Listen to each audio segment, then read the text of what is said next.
안녕하세요. 절대업TV의 명품 PD 한PD입니다. 최근에 그 중개시장에서 부동산 중개시장에서 가장 그 거래가 안 되고 골칫거리가 어디냐면 이 오피스텔이에요. 오피스텔 뭐 매매는 뭐 당연히 안 되는 거고 전세 중개도 안 되고 월세도 잘 안 나가. 월세는 뭐 여러 가지 이유가 있죠. 근데 중요한 건 이제 예전에 오피스텔 전세가 잘 나갔거든요. 오히려 매물이 없었어. 그죠? 매물이 없었죠. 누가 전세를 주나? 그죠? 다 월세를 줬지?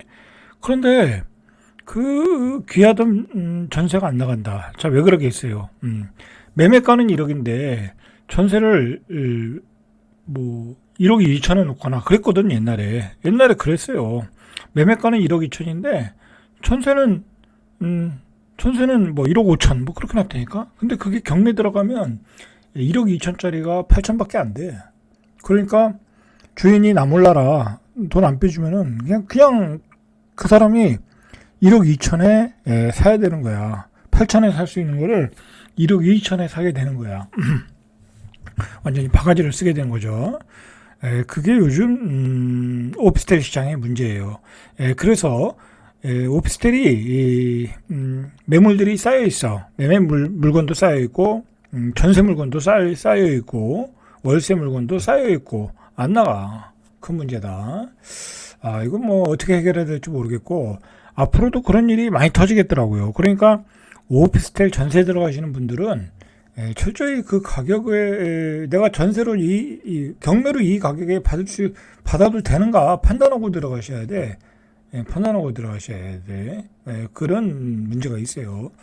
자, 그런 거에 맞춰가지고 빌라 오피스텔 상가가 초토화됐다라는 이 통계가 나왔어요. 빌라 오피스텔 상가가 거래가 부진하다라는 얘기죠. 자, 국토교통부 실거래 자료를 보니까 지난해 전국 부동산 매매 거래량이 뭐 100만 6천 건 정도 전년 대비 한 8.8%가 감소됐다라는 거죠. 뭐 당연히 감소가 됐겠죠. 자, 이는 관련 통계가 공개된 2006년 이래 가장 낮은 규모다. 여러분 요즘 정말 심각한 게 경기 불황이라는 게 심각한 게 요즘 장사하시는 분들 만나면 그냥 뼈저리게 느껴지고 있어. 뼈저리게. 예를 들어서 이제 손님 대접을 해야 되는 경우가 있잖아요. 내가 2만원짜리, 뭐 2만 5천원짜리 식사를 대접을 해야 되는 경우가 있는데 그런 가게들이 장사가 안 돼. 손님 대접할 여유도 없어졌다라는 거야. 그럴 여유가 없어졌다는 거야. 내 주머니 사정이 안 좋기 때문에 내가 빚을 갚아야 되기 때문에. 그죠? 저는 그걸 잘 알아요. 제가 그 은행에 빚이 많다 보니까 상가를 사는 과정에서 빚이 많다 보니까 이게 소비가 안 돼. 빨리 빚부터 갚아야지 언제 소비하고 있냐 그렇게 된다니까. 그나마 뭐 저는 뭐 맞벌이 하니까 남보다 조금 난 편인데도 그렇다니까. 어쩔 수 없는 거예요. 그러니까 우리가 그동안 이 대출로 집을 많이 샀던 그 부작용이 이제 서서히 나타나는 거야. 경기 불황으로. 뭐 잃어버린 10년, 잃어버린 뭐 20년, 30년이 뭐 괜히 나오겠어요. 그죠? 우리가 그만큼 대출을 많이 받아서 집을 사면 그만큼 소비를 못 하는 거야. 그런데다가 요즘 불을 지른 게 분양가잖아요. 그죠? 뭐 경기도에서 뭐 11억, 12억에 나오고 뭐 수원도 11억에 나오고 그렇게 되면 뭐 이건 대책이 없는 거야. 뭐 그거 11억 있어서 분양받는 사람이 몇이나 되겠냐고. 여러분들 현금 11억 들고 있는 사람 없어요. 없다니까. 그렇게 많지 않다니까. 자, 그렇게 되면 이제 모든 그 계획이 다 깨지는 거야. 모든 계획이 깨지는 거야. 이제 뭐 건설도 못하고 칠 수가 없잖아. 집값이 올라가는데 비싸게 팔아야 되는데 비싸게 안 사겠다는데 누가 집을 사겠냐고. 참 이게 건설사도 문제고 분양받는 사람도 문제고 그걸 분양받아서 빚을 내서 사는 사람도 문제야. 이 불경기의 어두운 그림자가 확실히 오고 있다는 걸 느껴져요. 그 원인은 역시 물가 폭등이다. 물가 폭등. 자, 거래가 많이 줄은 게 당연히 연립 다세대죠. 이 전세 사기의 이 전형적인 주택이었잖아요. 그 다음에 오피스텔 32%, 그죠? 상업용 업무용 빌딩 29%, 단독 다가구 26% 이렇게 줄었다라는 거야. 이렇게 줄었다. 야, 공장, 창고 뭐 이런 것도 다 줄었다. 다 줄었는데 지난해 거래량만 그나마 늘은 게 아파트다. 아파트. 자, 왜냐면 특례보금자리론, 그죠? 뭐 여러 가지 정부가 대책을 만들어서 그나마 이제 이 시장을 살려놓은 거야. 자, 시도별로 보니까 서울 아파트 거래량이 전년 대비 제일 많이 늘었네. 그럼 뭐 그러니까 작년에 그나마 서울에서 거래가 많이 된 거예요. 182%, 경기도가 111%, 뭐 서울 경기는 같이 움직이니까 대구도 많이 샀죠. 107%. 여기 뭐 미분양이 많이 났던 데니까. 인천도 107% 늘었고 세종도 뭐 거의 100% 가까운 98%, 대전도 87%. 그나마 정부가 여러 가지 제도를 만들어서 이렇게 활성화를 좀 시켜놨다라는 거죠. 이제 문제는 비싸게 산 게 문제죠. 문제는 비싸게 산 게. 자, 거래가 돼야 분양권이 팔릴 거 아니야. 분양권이 팔려야 건설사들이 또 아파트를 또 지을 거 아니야. 그죠? 그런 차원에서 거래가 좀 되었다. 자, 그리고 이제 문제는 요즘에 가장 큰 문제는 이게 본의 아니겠죠. 뭐 건설사도 뭐 자꾸 올리고 싶겠어요. 그죠? 근데 이제 막 조합에서 올리는 경우가 있어. 그죠? 조합에서 자기들은 낮은 분양가로 받고 청약받는 사람들한테 덤탱이 씌우는 거지. 그죠? 그러다 보니까 또 분양가가 올라가는 경우가 있거든요. 근데 그러면 또 분양이 안 돼. 예. 자, 지난달 서울 아파트 민간 평균 분양가가 평당 3,700만 원이야. 이렇게 되면 여러분들 한 12억 줘야 돼. 12억. 그냥 12억이다. 서울에서 내가 분양받으려면 12억이다. 한 달 전에 12월 말보다 6.7%. 뭐 한 달보다 전보다 6.7%. 자, 제가 어제도 얘기했지만 뭐 이건 정부가 방관하고 있더라고. 뭐 이건 뭐 어쩔 수 없는 거 아니냐 그렇게 생각하는데 제가 보기엔 그렇지 않아요. 이거는 뭐 정부도 어떻게 할 수가 없으니까 그냥 방관하고 있는 거지. 예? 이게 이제 분양가 상한제가 무너진 폐해죠. 뭐 분양가 상한제가 왜 무너졌어요? 규제지역 철폐하니까 분양가 상한제가 무너졌잖아. 예? 그 규제지역 철폐를 누가 했어요? 일본 정부가 했지. 그러니까 너무 빠른 규제 완화를 했다. 그 분양가 상한제까지 풀어주는 그런데 문제가 좀 있었어요. 이게 3,700만 원이 지난해 1월하고 비교해 보니까 21%가 급등했다. 이렇게 되면 여러분들 분양 못 받아. 그죠? 분양 못 받는다니까. 자, 수도권 평균 분양가는 제곱미터당 758만 원. 제곱미터당이에요. 이게 평당이 아니라 평당으로 계산하니까 2,500만 원. 그러니까 서울보다는 조금 싸죠. 왜냐면 여기는 분양가 상한제 지역도 포함되어 있으니까 전년 동월 대비 16% 올랐다라는 거예요. 엄청 오르고 있죠. 전국 평균 분양가도 1,746만 원. 전국도 세요. 그러니까 여러분들 이제 전국 광역시에서도 여러분들 분양 받으려면 뭐 장소고 뭐 입지가 조건 나쁘고 이제 6억은 줘야 되는 거야. 그죠? 6억은 줘야 돼. 그렇다니까요. 그러니까 이 세종시 같은 경우에서도 좀 상급지 중심으로 보면 손님들이 6억 이하에는 집을 안 팔더라고. 그 이하는 안 팔아요. 왜 안 팔어? 그렇게 되더라니까요. 자, 여기도 전년 동월 대비해서 한 11%, 10.95%가 올랐다. 전국 평균 아파트 분양가가 11% 가까이 올랐다. 1년 만에. 내년에는 어떻게 될까요? 자, 이렇게 되니까 문제는 재건축 시장이 안 돌아가는 거지. 분양가가 올라가 버리니까. 그죠? 분양가 올라가면 자기부담금도 늘어나야 될 거 아니야. 그죠? 이 자기부담금이 늘어나니까 이제 강남부터 뭐 노원까지, 그죠? 전부 다 이게 뭐 잘 진행이 안 되거나 또는 이 건축비 상승으로 조합과 시공사 간에 마찰이 일어나는 거지. 그죠? 그렇게 되면 이제 재건축에 대한 메리트가 없어지는 거야. 입지가 낮은 지역일수록 메리트가 없어지는 거야, 이제.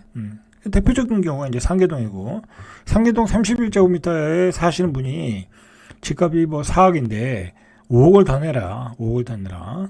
자, 그러면 분양을 받겠냐 이거야. 5억이 어디 있겠어요, 그분이. 자, 그리고 뒤에서 이야기하겠지만 결국은 나이가 들면 들수록 부채가 없어야 되거든요. 그건 내가 들었는데 내가 재건축 받겠다고 부채 뭐 한 몇억 받아가지고 그거 들어가서 살면 그 부채를 어떻게 갚냐고. 내가 그 직장 다니지도 않고 다녀도 언제 잘릴지 모르는 때에 어떻게 빚을 뭐 몇억씩 받냐고. 거의 불가능한 얘기라고. 그죠? 그렇기 때문에 거의 뭐 그런 지역에서는 뭐 재건축이 올스톱 됐고 별로 이제 재건축이 시들시들해지는 거야. 분양가가 폭등하니까. 그죠? 이게 집값에 그냥 그대로 나타나더라는 거죠. 그래서 뭐 소위 그 유명한 지역들, 인기 있던 지역들이 집값이 억소리 나게 빠지고 있더라. 그래서 송파, 분당 이런 지역들의 집값이 폭락하고 있더라. 그러니까 윤석열 정부가 이 시장을 활성화하려고 재건축 규제 완화를 했는데 역설적으로 분양가가 폭등하니까 인기가 더 없어지더라. 뭐 자연스럽게 시장의 원리에서.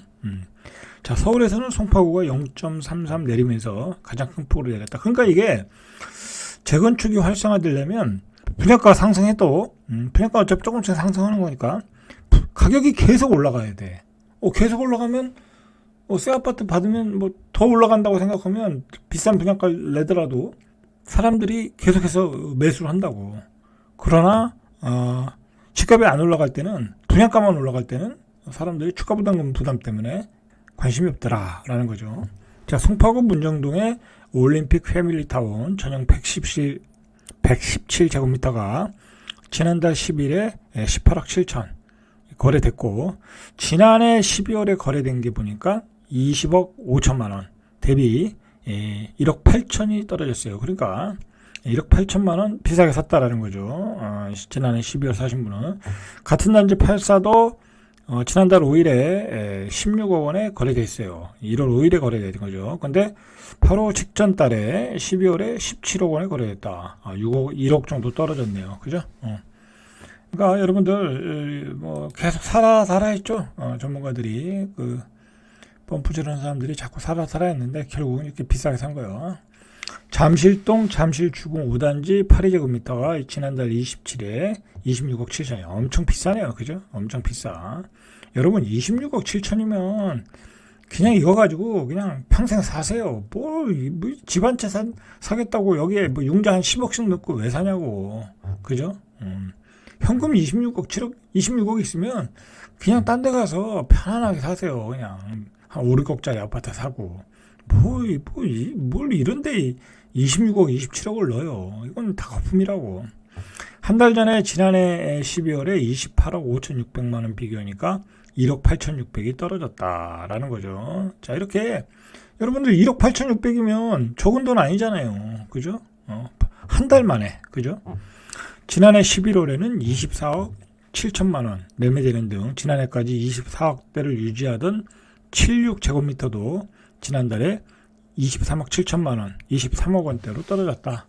그러니까 이렇게 재건축 아파트가 가격이 떨어질 수밖에 없죠. 분양가가 이 재건축 부담금이 올라가니까. 그리고 이게 언제 될지 모르잖아. 그렇죠? 언제 될지 모르는 거야.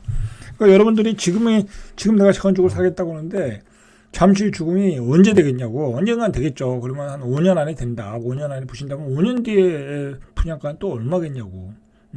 그 뭔 의미가 있냐고. 그냥 어디 가서 새 아파트 사는 게 낫지. 그죠? 이제 인기가 없는 거야. 재건축 아파트의 메리트는 좋은 입지의 새 아파트인데 문제는 그게 언제 될지를 모른다. 근데 분양가는 폭등하고 있다. 분양가가 폭등하니까 그 기간만큼 내가 추가 부담금을 많이 낸다라는 거죠. 그죠? 자, 그걸 생각하니까 사람들이 이렇게 매매를 물건을 내놓고 있는 거예요. 참 마찬가지예요. 일기 신도시도 성남, 분당구도 0.54% 하락. 분당구, 서현동, 현대전용 186제곱미터 19억 원에 거래됐대요. 19억 원에. 지난해 11월엔 20억 4,500에 거래됐으니까 1억 4,500. 그죠? 자, 이제 이게 한 달 만에 1억 4,500 떨어지는 거. 그럼 다음 달에는 한 18억에 살 수 있겠죠? 그죠? 그 다음 달에는 뭐 17억이 될 수도 있겠죠? 그렇게 생각하시면 돼요. 그죠? 자, 그 인기가 있다는 분당도 이렇다는 거야. 효자촌 그린타운 전용 84도 지난달 10억 원에 매매됐고, 지난해 12월에 10억 4,800. 그죠? 4,800만 원 정도가 떨어졌다. 자, 공사비 상승으로 분담금 폭탄에 대한 우려가 커지니까 강남 재건축 단지가 수억씩 조정받고 20, 30대 영끌족이 몰렸던 노원구에서도 최고가 대비 반토막까지 나오고 있다. 반토막. 자, 좀 더 보시죠. 자, 현대아파트죠. 압구정동 현대아파트 160제곱미터가 지난달 중순에 52억. 직전 거래가 지난 7월, 이건 뭐 거래가 자주 되는 아파트는 아니니까 지난해 7월 신고가가 65억. 자, 65억보다 한 13억 떨어졌네, 그죠? 13억 날린 거예요, 이 사람은. 압구정 현대 3차 전용 82제곱미터 매물이 35억에 나오고 있다라는 거예요. 그러니까 이게 지난해 12월에 39억. 이거는 4억 떨어졌네, 그죠? 자, 이거 이때 한참 사라고 그랬죠, 전문가들. 사라고 그랬잖아요, 그죠? 그 사람들 그러니까 참 무책임한 거야. 그때도 사라고 그러고 지금도 사라고 그러고, 응? 그죠? 그게 무슨 전문가냐고. 자, 조금 더 보시죠. 강남구 일원동의 개포 우성 7차가 9월에 21억 원에 거래됐는데, 작년 9월에 21억 원에 거래됐는데, 전용 8사가 지난달 14억 5천만 원, 4개월 새 매매가가 7억이 빠졌어요. 7억. 완전히 폭락을 하고 있는 거죠. 자, 음마아파트죠. 음마아파트 전용 76이 23억 7천만 원에 거래가 됐어요. 지난달에. 지난해 9월에 24억 4천에 거래됐으니까, 조금 빠진 거죠. 많이 빠진 건 아니네요. 그죠? 뭐 1억 이하로 빠지고 지금 호가는 더 빠졌네요. 그죠? 22억대도 나오고 있다라는 거죠. 그러면 지난해 9월보다 한 2억 4천 정도, 2억 정도가 빠진 거네요. 그죠? 2억 정도가. 자, 재건축은 이 떨어질 때 낙폭이 커요. 여러분들 꼭 그걸 이해하셔야 돼. 그 분위기에 따라 낙폭이 크기 때문에 그냥 기다리면 돼. 기다리면. 그리고 점점 재건축의 메리트가 없어지고 있죠. 이제 분양가가 폭등하니까. 자, 마지막으로 노원구의 재건축 단지, 여기죠. 상계주공 5단지, 추가 부담금 5억, 실거래가는 4억 6천, 21년도 8월에 8억까지 올라갔던 거예요. 그죠? 8억 올라지면 반토막이 났다라는 거죠. 자, 이상 절대값 투비의 명품 PD, 한 PD였습니다.